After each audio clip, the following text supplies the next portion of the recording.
The Royal Rumble is in the background. WrestleMania is in the foreground, just a mere 2.5 months away.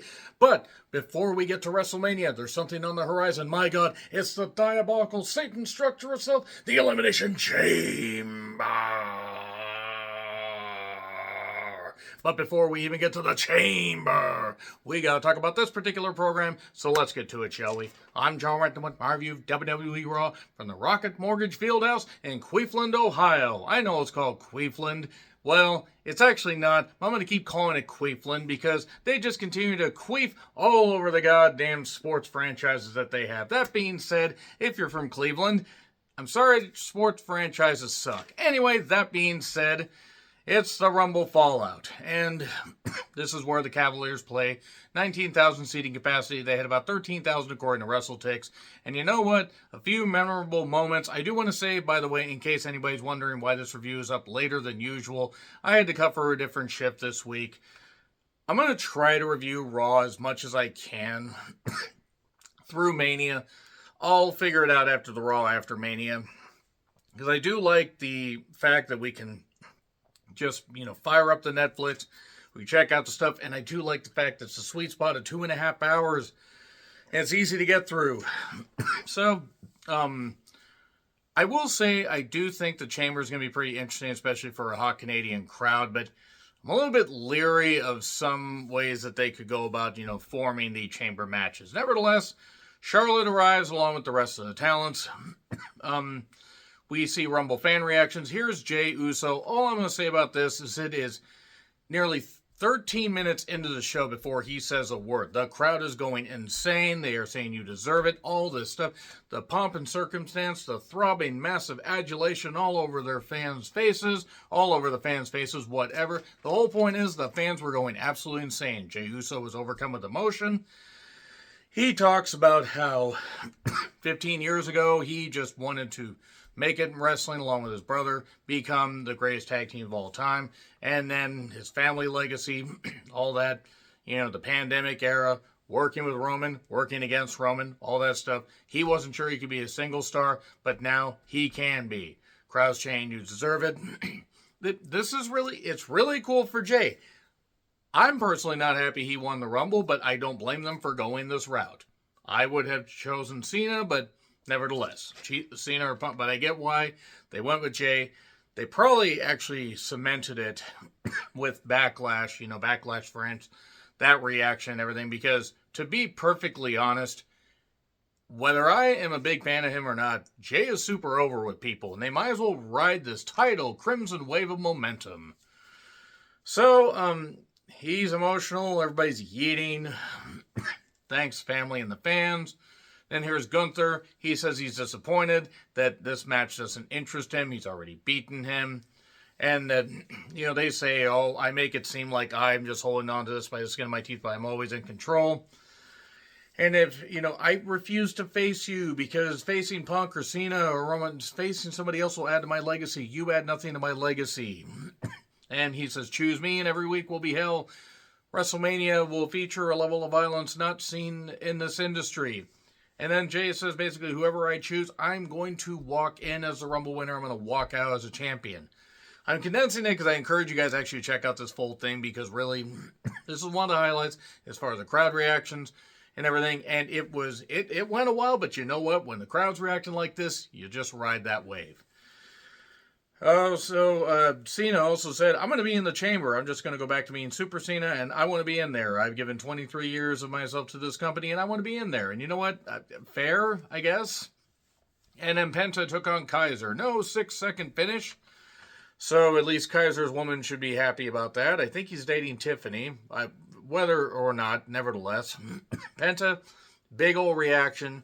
They were giving him lots of flame and pyro, and it was insane. They are really going to go far with him, and once Phoenix is free of Tony Khan basically just holding him hostage, essentially, if Vince is holding people hostage and Khan's doing the same thing. And basically, they gave Penta a big old production. There were some good, bits here. Kaiser wasn't just going to let Penta do the flip-de-doo-doo-dah stuff. Um, there was a DVD on the apron for a break. I don't know why.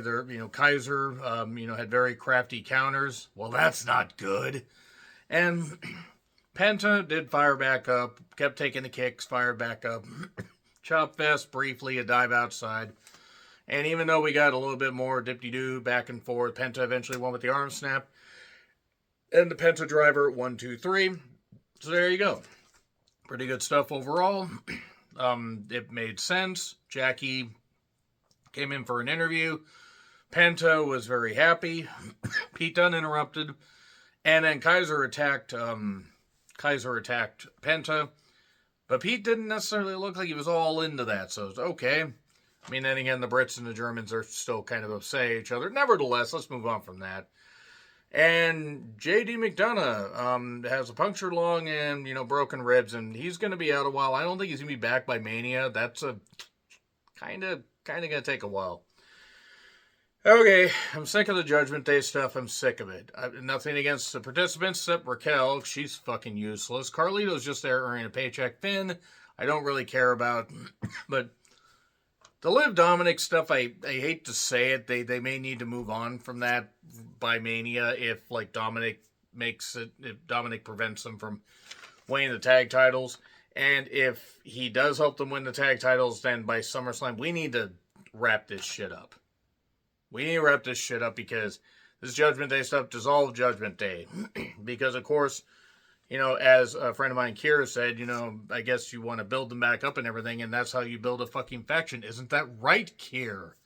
Poor Kier. Great guy. Had to say it. He knows what I'm talking about.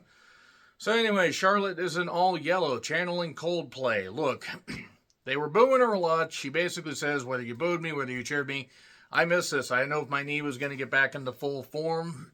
And she was emotional, wanting to come back. At least I assume those were tears on her face. I don't know.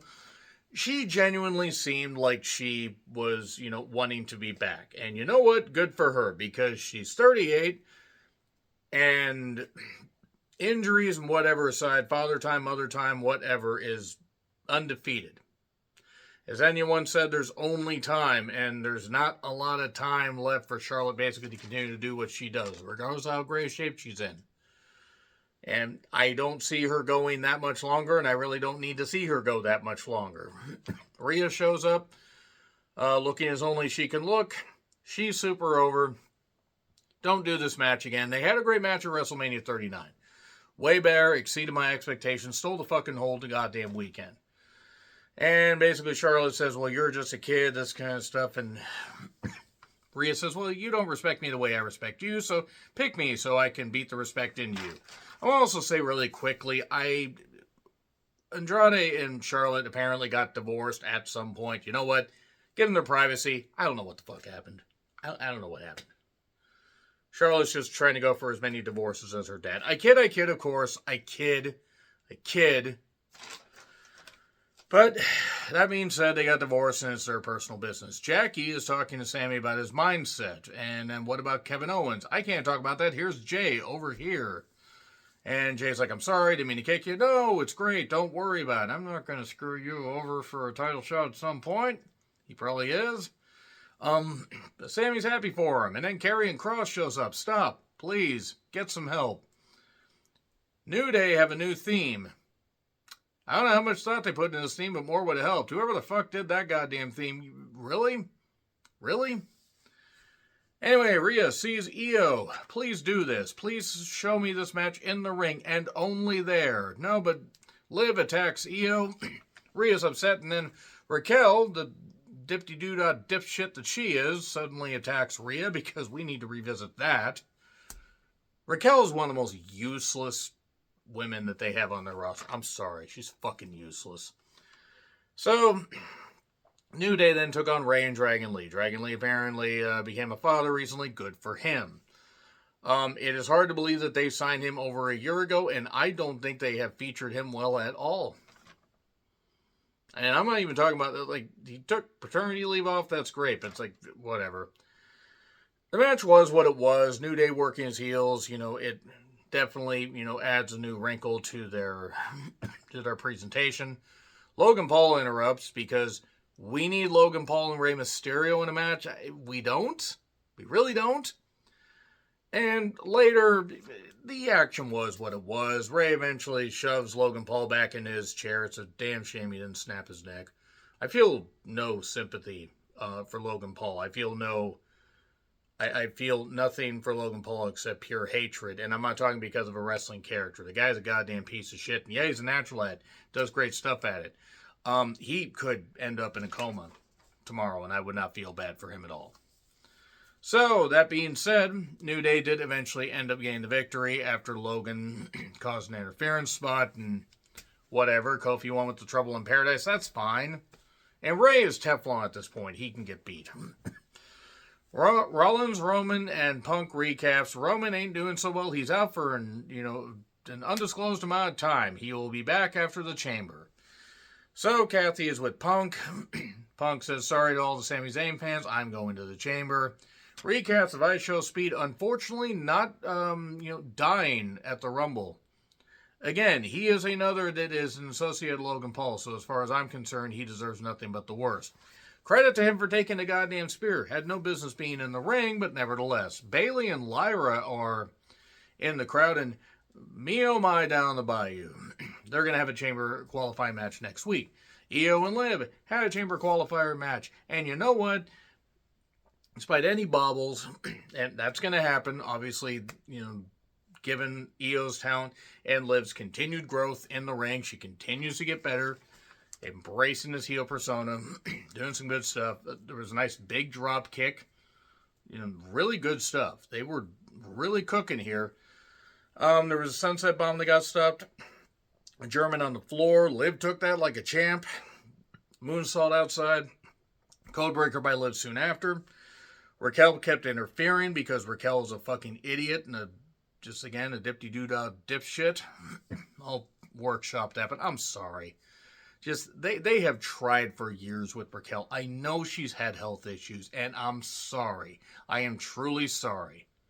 But she is not ever going to get it. She will never get it, and they have Liv trying to drag this sack of shit to a goddamn match. Like, congratulations, you show your goddamn back muscles like a Hank Scorpio putting your jacket on backwards. So anyway, eventually Rhea attacks and, is attacking Raquel, but then she inadvertently hits Liv. That causes a DQ. Good. You know what? It's a way to protect Io. It's a way to build Rhea and Io. Maybe Io getting a last chance match to qualify for the Chamber and win the whole damn thing. I'm not sure. That is the way you go about it. Oh, yes, and by the way, the early thing about Charlotte. Charlotte will probably end up choosing Tiffany. And will probably end up beating Tiffany, which is not what we need. But I think we're going to get to Io getting a last chance, qualifier, win this. Io and Rhea, I am all for happening at Mania. Because I think we're getting Becky and Lyra. And I think that would actually be pretty good. Apparently at some point, Theory and Waller were talking with the Alphas. I would like to know who this was for, and if it was for you, please seek professional help immediately. No, I kid, but just why? Why? I mean, Maxine was there among all... Never mind, let's just move on from that. Remember when the Creeds could have actually been beneficial to this company? Yeah, they're pretty much torpedoed. And then Gable says, I want Ivy to win the women's title, and I want the Creeds to win the tag titles. Oh, yes, and the Raiders were there like, you ready? You better be ready for war. The war is going to be against creative to try and make me care about American made, American made, American made. And then Gable says, I'm going to go learn about the dark arts of Lucha Libre, and puts on his sunglasses. I'll be back. Really? We're referencing something from 1984. Good job. Styles is on Raw now. And after Pierce talked about that, Steiner showed up and said, hey, Styles is on Raw. Keep him away from me. Can we talk about the Intercontinental title? Let's talk business. Now, Rollins shows up, and when did Van Helsing, gift him his gear? I mean, what the shit is... I'm sorry, what in the world? Sometimes I can stand it, but other times I'm just like, what? He's saying stuff that's supposed to be serious, but no, I can't do it. He talks Jay. Punk didn't win the Rumble. Roman, he got taken out. I hurt Roman. I didn't win the Rumble. There were elements that were okay, but I'm sorry. Again, the gear, I can't take it seriously. He brings out Sammy to basically Punk Mom says, Punk says that you weren't on his level. You're going to prove him wrong. All that stuff. And it seemed like Sammy was getting a little more fired up. And then Punk and Sammy had their chamber qualifying match. That was what it was. Well worked. Punk really has maybe another year left in the ring because he's in his mid to later 40s. And even if I think we are going to get Punk, Rollins, and Roman in a three-way, probably for night one of the WrestleMania main event, which I'm all for. Gets Punk as main event, and he will probably end up winning when Rollins and Roman continue to go at it. That's what I think is going to happen, even though the predictions don't need to be done for another 2 months. Nevertheless, there was a superplex for a break. Punk kept focusing on the shoulder, eventually got the Anaconda Vice, but first got hit by the Blue Thunderbomb, a very close 2 count. But the Anaconda Vice, tremendous camera work. He did almost get rolled up with a quick one. That didn't quite work. And then Haluva kick, nope, into the GTS 1, 2, 3. And apparently in the live feed there were some glitches, and I did notice that with the presentation when I watched the recording. So that is the one thing about streaming. Sometimes these things happen. But Punk shakes, Sammy's hand. But then Owens blindsides Sammy, knocks Punk through the ropes. So Punk has a reason to be out of the scene. And then Kevin Owens beat up. He's like, the Sammy Forever, the thing from the Jackass feud that I absolutely hated. It took a lot for me to forgive the fact that Sami Zayn was in that. Because it was that thing with Johnny Knoxville was terrible. I will maintain that. You guys can disagree, that's fine. I'm not disputing that people will feel differently. But Kevin Owens ends up hitting the package pile driver on him. And there we go. That's it. That is it for that. So, yeah, that's your Raw review. So, I plan to watch this stuff live, unless there's a Regal mystery movie, because I have a Regal Cinema near me. As of now, there's nothing on tap for February, which is just as well, because we're getting a lot of snow. So, yeah, this is going to be fun. Let's just see what happens with the Chamber qualifying matches next week. And I won't be reviewing SmackDown. I just don't care. But nevertheless, let me know your thoughts in the comments. Like, share, subscribe, Twitter, Letterboxd, Blue Sky handles in the description. I'm John Rutland. I'll see you soon.